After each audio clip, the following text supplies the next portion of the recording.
Ranjan stock में आपका स्वागत है। और आज मैं विकास लाइफ केयर लिमिटेड कंपनी का Q2 का रिजल्ट लेकर आया हूं। आप इसमें आसानी से देख सकते हैं कि मैं जो दिखाने आपको जा रहा हूं, ये आज शाम में इसका 8-9 बजे के बाद इसका रिजल्ट आया है। और अभी जब हम इसकी चर्चा करेंगे तो इसमें जैसा मैंने आपको बताया था कि हम कंपनी के रिजल्ट के बारे में पूरी बात बताएंगे आपको। तो मैं रिजल्ट सेगमेंट पे सीधा आता हूँ, तो आपका टाइम बर्बाद ना करते हुए और थोड़ा हम लोग इसको जूम कर लेते हैं और जूम करके मैं इसको सेट करने का कोशिश करता हूँ जिससे कि आपको आसानी से दिख सके। हाँ, तो ये देखिए, अभी हम जो आपको बताने जा रहे हैं ये Q2 का आपको ये रिजल्ट दिख रहा है। ये Q2 का रिजल्ट आपको दिख रहा है, ठीक है। ये है Q2 का रिजल्ट, है ना। और ये है Q1 का रिजल्ट और ये है लास्ट ईयर Q2 का रिजल्ट, ठीक है। तो मतलब दैट मीन्स हम कह सकते हैं ये हो गया आपको ईयर टू ईयर और ये हो गया Q2 अब। और ये एक सेगमेंट और आप यहाँ पे देख सकते हैं, ये 6 मंथ इंडेड। दैट मीन्स ये 2022 की जो बात है ना, यहाँ पे ये Q1 एंड Q2 ये दोनों का रिजल्ट है। ये 2023 Q1 और Q2 का रिजल्ट है। मैंने ये लिख दिया है जिससे आपको क्या है ना कि समझने में आसानी हो। तो रेवेन्यू अगर आप देखेंगे तो ये जो आपको पूरा जो फिगर है, ये फिगर पूरा आपको यहाँ लाख में दिया हुआ है, लेकिन हम इसको करोड़ में बात करेंगे तो ये आपका 128 करोड़ हो जाएगा, ये 94 करोड़ हो जाएगा और ये 103 करोड़ हो गया, ठीक है। अब मैं आपको यहाँ पे ये बताने जा रहा हूँ कि देखिए इसमें क्या है। देखिए ईयर टू ईयर में क्या है, रेवेन्यू में क्या है, ये आया आपका मैसिव डिक्लाइन हुआ है, माइनस में गया है। लेकिन अगर मैं यही आपको Q2 की बात करूं तो जहां पे 94 करोड़ का इनका रेवेन्यू जनरेट हुआ था, वो बढ़कर क्या हो गया है 103 करोड़ का हो गया है, ठीक है। तो 103 करोड़ का हो गया है, तो दैट मीन्स Q2 क्या है, रिजल्ट बहुत अच्छा है। लेकिन ईयर टू ईयर क्या है, रिजल्ट माइनस में है, ठीक है। अब मैं अदर इनकम की बात करूं तो देखिए अदर इनकम में जहां पे इनका पहले 1 करोड़ का था, आज 6 करोड़ का हो गया ईयर टू ईयर में।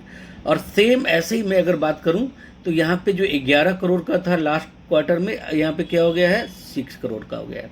तो दैट मीन्स अदर इनकम में Q2 क्या है, डिक्लाइन है। लेकिन मेन रेवेन्यू में Q2 क्या है, ग्रोथ है। और जस्ट इसका अपोजिट ईयर टू ईयर में अदर इनकम में क्या है, ग्रोथ है, लेकिन रेवेन्यू में क्या है, कमी है, ठीक है। ये तो देख लिए। अब हम लोग अगर मैं यहाँ पे आगे बढ़ते हैं, आगे बढ़ने के बाद हम ये देखते हैं कि इसमें अगर हम आते हैं, देखते हैं टोटल आपका, ये तो रेवेन्यू हो गया। तब मैं एक्सपेंस की भी बात कर लूँ, क्योंकि केवल रेवेन्यू से तो काम चलेगा नहीं ना। तो उसके लिए फिर क्या है, हमें एक्सपेंस भी देखना पड़ेगा।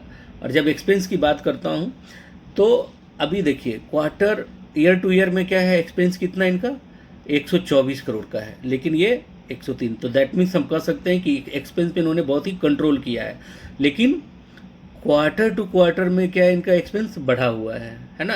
तो आप ठीक उसी तरह से Q1 और Q2 22 और Q1 Q2 23 में बात करें तो जहाँ पे इनका जो एक्सपेंस था वो 211 करोड़ था, जो घट के अभी क्या आ गया है, इस साल 195 करोड़ आया 6 महीने का रिजल्ट का, ठीक है।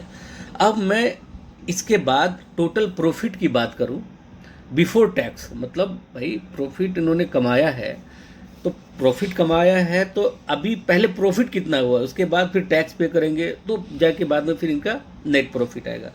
तो अगर मैं बात करूं प्रॉफिट की तो यहाँ भी आप देखिए, अगर मैं ईयर टू ईयर की बात करूं, लास्ट सितंबर टू इस सितंबर की बात करूं तो जहाँ पे 5 CR था, वहाँ पे क्या हो गया, इनका प्रॉफिट 7 CR हो गया, ठीक है। लेकिन मैं फिर वही क्वार्टर बात करूं तो जहाँ पे इनका 14 CR था, वो घट कर क्या हो गया है 7 CR हो गया है। तो दैट मीन्स Q2 में प्रॉफिट में क्या है, डिक्लाइन है, लेकिन ईयर टू ईयर में क्या है, इनका ग्रोथ है। ठीक इसी तरह से आप देख सकते हैं लास्ट ईयर Q1 Q2 में 7 करोड़ था और इस साल Q1 Q2 में 21 करोड़। यहाँ पे 300% का क्या आया है, ग्रोथ आया है। तो आप कह सकते हैं कि कंपनी जो है रिजल्ट मिला जुला दिया है, लेकिन लास्ट ईयर की अपेक्षा इस साल इनका रिजल्ट बहुत अच्छा है। अब मैं बात करूं कि आफ्टर टैक्स, है ना भाई, आफ्टर टैक्स इनका क्या रहा, टैक्स भी तो देना पड़ रहा है, कमाई हुआ तो टैक्स भी देना पड़ेगा। तो मैं अब यहाँ पे आ जाता हूँ, नेट प्रॉफिट की बात करता हूँ। ये नेट प्रॉफिट है, तो देखिए नेट प्रॉफिट जहाँ इन्होंने पिछले टाइम पे लास्ट ईयर 2.5 करोड़ का प्रॉफिट किया था, इस साल इन्होंने 7.17 करोड़ का प्रॉफिट किया है, ठीक है। लेकिन क्वार्टर टू क्वार्टर में जहाँ इन्होंने 13 करोड़ का किया था, वहाँ पे 7 करोड़ का किया है। दैट मीन्स यहाँ पे क्या है, 50% का क्या है, डिक्लाइन है, ठीक है। लेकिन यहाँ पे क्या है, ईयर टू ईयर में 300% का क्या है, ग्रोथ है। ठीक उसी तरह से मैं कह सकता हूँ कि लास्ट जो 6 मंथ का जो लास्ट ईयर का था और इस ईयर के 6 मंथ में क्या है, मैसिव ग्रोथ है। आप कह सकते हैं लगभग 4.5 टाइम्स का ग्रोथ है। तो मैं ये कह सकता हूँ कि रिजल्ट इसका मिला जुला आया है। हाँ, लेकिन रिजल्ट को देखकर जो एक्सपर्ट है, ट्रेडर है, वो क्या सोचते हैं और उनका क्या सोचना है, ये हम कल के ट्रेडिंग सेशन में देखेंगे। और लास्ट में हम जो है कंपनी का ईपीएस को देख लेते हैं, अर्निंग पर शेयर क्या रहा। तो ठीक यहाँ पे भी वही सेम चीज़ अपने को जो दिख रहा है, जो हमने पहले देखा था लास्ट ईयर सितंबर में, जो इनका 0.02 था, अभी जाके 0.06 हो गया है। 300% का ग्रोथ है। लेकिन यहाँ पे क्या है, आपका डिक्लाइन है 0.04 का, ठीक है। ठीक उसी तरह से मैं यहाँ पे बात करूँ लास्ट ईयर 6 मंथ का और इस ईयर 6 मंथ का, तो यहाँ पे 2.5 टाइम्स का ग्रोथ है ईपीएफ से, ठीक है। तो ये आपके सामने हमने रिजल्ट को रखा। अब आप सोच सकते हैं कंपनी का रिजल्ट कैसा है, आप डिसीजन लीजिए, आपको इसमें क्या करना चाहिए, ट्रेड करना चाहिए, नहीं करना चाहिए, होल्ड करना चाहिए, नहीं करना चाहिए, ये आप कल के सेशन में आप देख सकते हैं।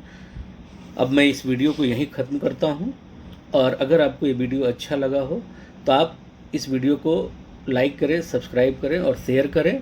फिर मैं आपके साथ एक नई कंपनी का रिजल्ट लेकर क्वार्टर 2 का आपके सामने मैं हाजिर होऊंगा। तब तक के लिए जय।